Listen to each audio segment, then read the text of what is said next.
Bugün sizlerle çok demeyeyim de değişik bir motosiklet çalışacağız. Burada 2 tane şişemiz var. Yapmak istediğim şey şu. Az önce ben ne yaptım, keşke video çekseydim diyorum. Şöyle bunu atacağım, böyle duracak. Üstüne de bunu atacağım, böyle boş alanda böyle durması lazım. Şu an ben kendim koydum tabi. Bakalım. Ben bunu durdurabilecek miyim? Evet. Bir de ilk seferde yapıyormuşum. Bir de şunu deneyelim. Öyle bile durduruyorum.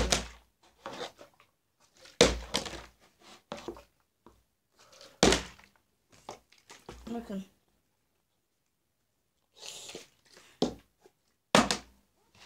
Ya hadi lan. Tamam, şu şöyle dursun diyelim. Ya bakın, keşke videoya başlasaydım diyorum ya. Videonun başında attım şunu, işte durdu böyle, üstüne de attım işte, durdu öyle.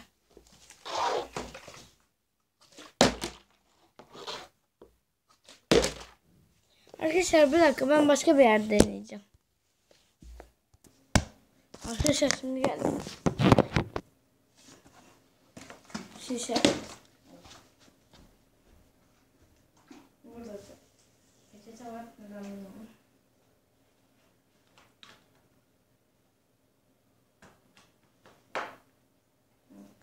Ne oluyor lan bu?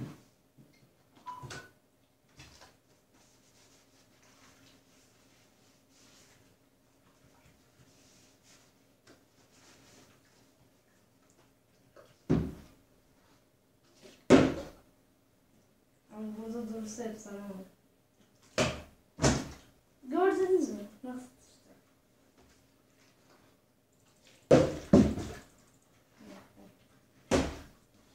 Şöyle ikili atmaya çalışacağım. Double back. Double back. Double back.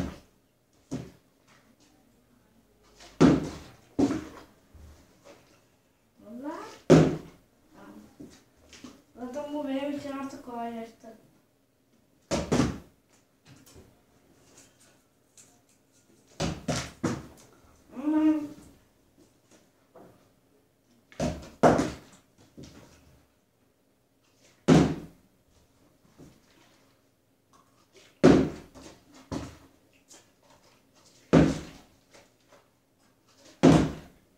Neyse, doğru sayalım.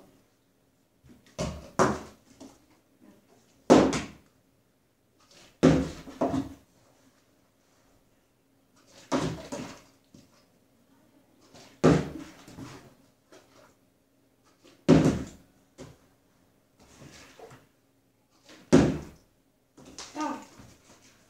Şimdi yapabilirim. Olacak. Ama bak, bu sefer olacak.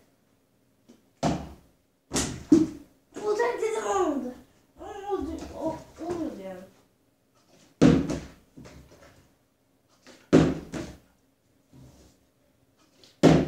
Tamam. Tamam. Ben bu şöyle bir yanını tutacağım. Sonra da bir üstüne tutacağım.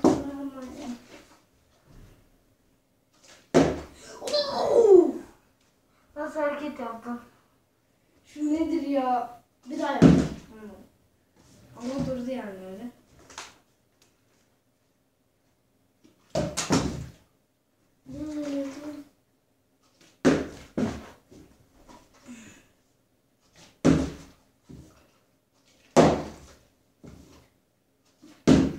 Tamam.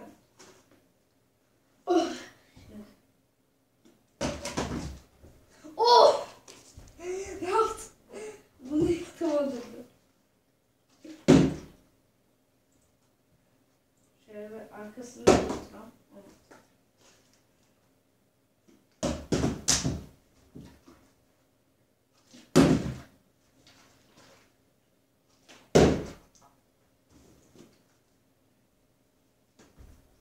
Böyle bir şey yapalım.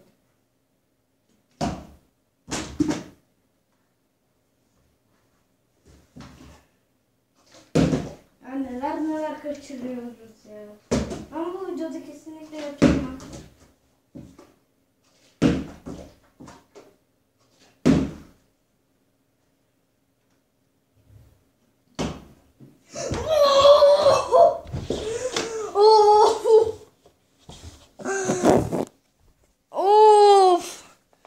Nasıl? Oldu mu? Evet. Oh! Kaydettin mi? Ne? Kaydettin mi? Evet. Hani göreyim. Arkadaşlar bu videomuz burada sanırım çok güzel oldu. Bay bay.